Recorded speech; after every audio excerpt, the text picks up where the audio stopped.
Welcome back to the Public Relations Podcast. You know, one of the things that everyone is talking about at the moment is AI. And as you heard in last week's podcast, when I was talking to the great people from PRPOI, this was something we were asking, how are people using AI now in strategic communications firms? And in fact, actually, very soon I'm going to be speaking to Karen Sutherland from Gold Coast University, who's written a book about this as well. So that's going to be really interesting too. But there's someone that I've worked with, and it's a very good chap, Dr Lukasz Swiatek, who I'm in his office today at the University of New South Wales, and he has written some great stuff. In fact, I'm going to give him a plug just before we start very quickly, because where's your book, mate? There we go. So, Exploring Artificial Intelligence Implications for Journalism and Mass Communication Education. So this is someone that knows a lot about the implications of AI. Now, it's tempting often to sort of go, well, AI, when you're looking at it kind of critically and say there's a lot of problems with it. But from the point of view of PR firms, wherever you are, you know, how can you make sure you don't fall down the traps? And how can you utilize the potential problems and turn them into positives? Well, this is why I brought the camera with me today, to have a chat with Lukasz. Let's just set it up there. We are in his office. Look, first of all, if you'd like to just say hello to people watching that. Great. And just a little bit about you, very quickly. So I've been lecturing here at UNSW for 7 years, but teaching on the whole for 19. And I do research mainly in media communication, higher education, and cultural studies. And obviously you've done all the AI stuff. I mean, this is something we've talked a lot about before. Yeah. I'm going to start by kind of putting you a bit on the spot, because I'd like to know what you think are some of the big concerns with AI at the moment. And then let's try and think how people can get around that. What do you think? Absolutely. Biggest concerns would be the fact that there are not enough guardrails in place. The technology is sort of running riot. Concerns with privacy, surveillance, the exploitation of individuals, the destruction of the environment, concerns, sort of secondary concerns relating to crime, things like terrorism, major sort of issues that haven't yet been explored. So there's a lot of things already originally did that. But we're talking particularly about PR and communications. What do you think of the challenges in that respect? I mean, one of my big problems with AI generally is the accuracy. Right. The ability to slander someone. And, you know, one of the things I was saying, I was just watching a video from Karen a little bit earlier, and she's at a conference in the United States. And they were saying one of the problems is people aren't even checking the stuff AI is putting out. Absolutely. So I would say that the problems that I've just outlined, along with accuracy-related problems, flow into every area of PR and communication management. So let's say in terms of community relations, you can have community relations that won't go at all well. You can have social media monitoring, evaluation, rollout, etc. that isn't designed properly, that isn't implemented properly. Government relations that can go horribly wrong. Get that wrong. So like a lot of reputational damage, legal implications, financial considerations. So a whole... I think people can, you know, I mean, the blindingly obvious is check what you're doing. Certainly, yeah. But I mean, what can people do to make sure they don't fall down that trap, do you think? I would say to be very mindful of AI. So it's technology that, even though it's been under development for decades, and in the last couple of years it's really exploded, especially because of generative AI. Yeah. I'd say to practitioners, be mindful of the ramifications, be mindful of the issues in using it. And I would probably say try to bound it as much as possible. So put limitations around it, put as many safeguards as possible in it. What do you mean by that? Because it's like, safeguard. What is safeguard? The organizational level, having rules, policies, guidelines that say these uses of AI are okay, these ones are not. At the individual level, whether a person is in-house or on the client side, independent, etc., making sure that there's a sort of a clear understanding of, I'm going to use AI for these purposes, but with these other purposes, I'm not okay. There's a big set of questions about whether or not this technology ever can be used in an ethical way. It's not a value-free set. So it's sort of a neutral technology. It has all sorts of... It's an interesting one. You've been talking about that in classes here, you know, how ethical it is, and when people react badly to authenticity. You know, the classic is the Coca-Cola advert, right? The AI-generated Coca-Cola advert.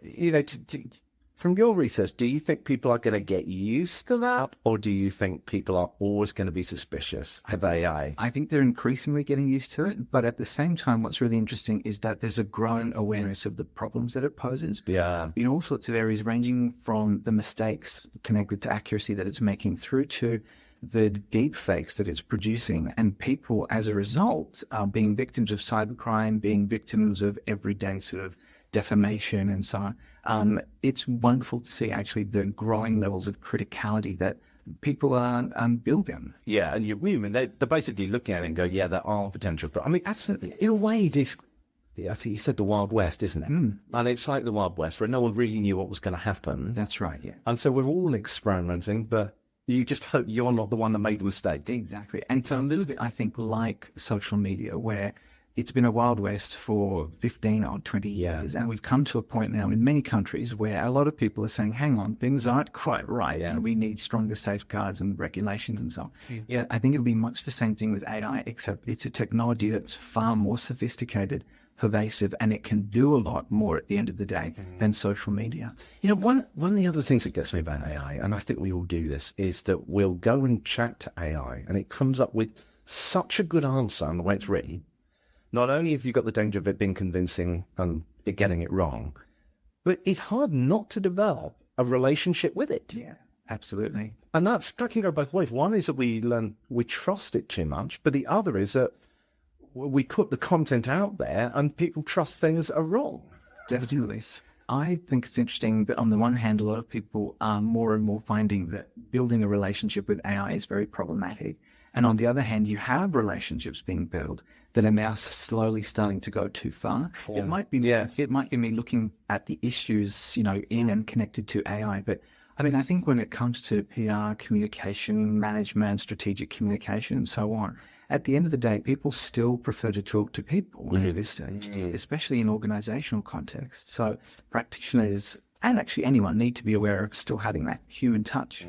I mean, in a way, I can see the advantage of people trying to write some content which is going to be engaging. At the end of the day, AI can write stuff which is engaging, which touches our emotions still, even as a program.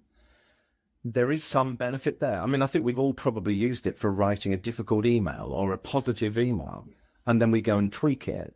So there clearly are sort of benefits to the fact that it can emotionally judge. Absolutely. And I think, it wouldn't be quite so successful if it didn't work on multiple levels. Yeah. But I think the thing is, again, bounding and being aware of the strengths or positives and being aware of the limitations or weaknesses. As time goes on, I think we'll see more sophisticated developments, but at the same time, people using it more shrewdly, knowing that if they insert particular prompts, they'll get particular results, knowing that they can't really use it for particular tasks or to find particular outcomes. So I think there'll be a little bit of automatic course correction as time goes on. But again, in terms of the bigger problems, those things need to be resolved. And I'd say with quite a bit of urgency as well. But also, do you think we can resolve it? Or do you think this is just a question of the Wild West making mistakes? I do think we can resolve it. I really hope we can resolve it.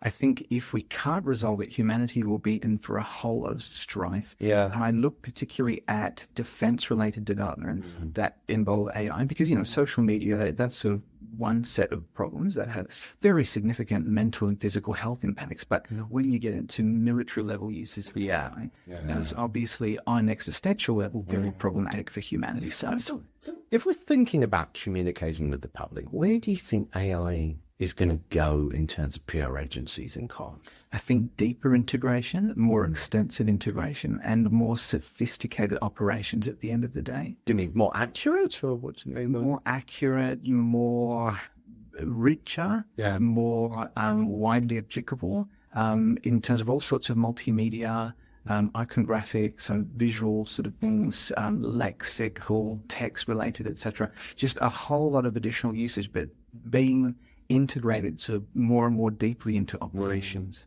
Well, it's interesting that there's a lot more talk now sort of about agentic AI, so agents doing stuff, and there's kind of conversation of, well, will the PR person of the future be a manager of a bunch of AI agents? Right.